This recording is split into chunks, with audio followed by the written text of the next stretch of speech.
Hello and welcome dear students to my channel ma'am की पढ़ाई. Students, today we are going to start the history first chapter, the rise of nationalism in Europe. Students, our first chapter name in history is the rise of nationalism in Europe. Students, this chapter is very important according to the UP board 10th class. और एक बात मैं और बता दूं आप लोगों को कि ये जो चैप्टर है इससे लॉन्ग आंसर के साथ साथ वेरी शॉर्ट क्वेश्चंस भी पूछे जाते हैं. एक ये चैप्टर और तीसरा चैप्टर यानी कि थर्ड चैप्टर, ये दो चैप्टर पूरी हिस्ट्री को कवर करते हैं और मोस्ट इम्पॉर्टेंट चैप्टर हैं. और इसके अलावा एक खास बात और है इस चैप्टर की कि ये चैप्टर आपका फ्रेंच रिवॉल्यूशन जो कि आप 9th क्लास में ऑलरेडी पढ़ कर आए हैं उससे रिलेटेड है. तो आप के पास जिनके भी पास अभी 9th की बुक रखी हुई है, एक बार फ्रेंच रिवॉल्यूशन को फिर से वो अच्छे से रिपीट कर लेंगे, उसके बाद इसको शुरू करेंगे तो थोड़ा और अच्छे से कंसेप्ट इसका क्लियर होगा. सेकेंड थिंग, इसमें उसी फ्रेंच रिवॉल्यूशन को लेकर ही यहाँ पर शुरुआत किया गया है कि किस तरह से यूरोप में नेशनलिज्म की जो भावना थी वो राइज हुई यानी कि उठी. तो उस समय आप लोगों ने देखा और पढ़ा था कि nationalism emerged as a major force in the 19th century which brought about sweeping changes in Europe. Nationalism की जो भावना थी वो धीरे धीरे 19th सेंचुरी से यूरोप में स्टार्ट हुई. The end result of all these changes was the emergence of the nation state in place in the dynastic empires of Europe. जो इसका रिजल्ट हुआ इसकी वजह से जो नेशन स्टेट थे वो उभर के आए और जो डायनेस्टिक एम्पायर्स थे यूरोप में वो खत्म होने लगे. The concept of a modern state had been developing over a long period of time in Europe. और जो मॉडर्न स्टेट का जो कंसेप्ट था वो धीरे धीरे पूरे यूरोप में डेवलप होने लगा. A nation is a culmination of long past of sacrifice and devotion.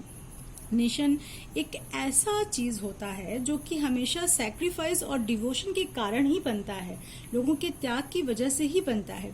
A nation state is one in which majority of its citizens come to develop a sense of shared history and a common identity.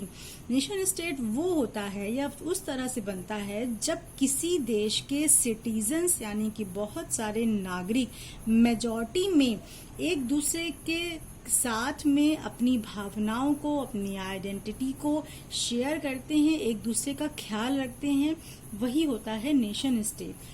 This commonness is forged through struggles, through actions of leaders and common people. अब ये तो आप सब जानते ही हैं कि इस तरह की कोई भी इवेंट होते हैं, कोई भी घटनाएं होती हैं तो वो ज्यादातर किसी न किसी के थ्रू लेड किए जाते हैं. कोई ना कोई लीडर्स आते हैं और साथ में उनका जो सपोर्ट होता है वो दे देते हैं कॉमन पीपल, जिसकी वजह से वहां पर बहुत बड़ा एक्शन होता है और वही हमारा कुछ ना कुछ चेंज या रिवोल्यूशन लाता है. तो ये तो हमारा इंट्रोडक्शन था rise of nationalism in Europe कि यूरोप में नेशनलिज्म लोगों के और कई सारे लीडर्स के मिले जुले प्रयासों की वजह से शुरू हुआ. अब ये एक्चुअली हुआ क्यों?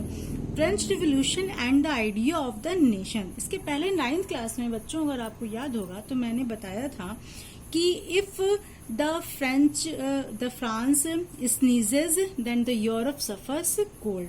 मीन्स अगर फ्रांस को छींक आती है तो पूरे यूरोप में जुकाम हो जाता है. तो वही चीज था कि फ्रेंच रिवॉल्यूशन जो था वो किस में हुआ? फ्रांस में हुआ. फ्रांस में रिवॉल्यूशन आया तो उसका जो असर था वो पूरे के पूरे यूरोप में, यानी कि जो चीज फ्रांस में स्टार्ट होती है उसका असर पूरे यूरोप में पड़ता था. The French Revolution that took place in 1789 was a world-shaking event. बहुत ही shaking event था कि वहां पर 1789 में फ्रांस में रिवॉल्यूशन हुआ था. The French revolution was the first clear expression of nationalism. और यही एक ऐसा क्लियर एक्सप्रेशन उभर के आया था जिसने नेशनलिज्म की भावना को डेवलप किया था. It led to the violent rejection of the old system of society and government. इसने पुरानी सोसाइटी की जो गवर्नमेंट थी उसको पूरा उखाड़ फेंका It unleashed the principle of liberty, equality, and fraternity with an utmost desire for a new socio-political order. और जिसकी वजह से लिबर्टी, इक्वालिटी और फैटर्निटी जैसे वर्ड्स कॉमन हुए और लोगों के बीच में ये सारी भावनाएं उभर कर आईं. The revolution brought far-reaching changes in Europe and paved the way for the revolutionists in other countries of Europe. और जो ये रिवोल्यूशन था इसने यूरोप के जो अन्य देश थे उनके लिए उनका रास्ता बहुत ही क्लियर कर दिया वहां पर कुछ अच्छे भावनाओं को लाने के लिए. अब देखते हैं French revolution gave a clear meaning to the word nationalism in 1789. France was a nation state in 1789 ruled by French monarch Louis XVI, the absolute monarch Louis XVI. जो कि आप जानते ही हैं कि 1789 में जो लुइस 16 था वो पूरी तरह से मोनार्की थी, राजशाही थी और वहां का वो मेन राजा था.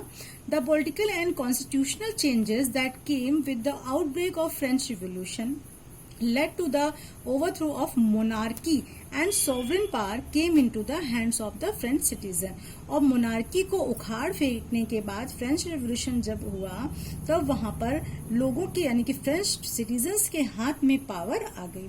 The revolution proclaimed that henceforth the people would constitute the nation and shape its destiny.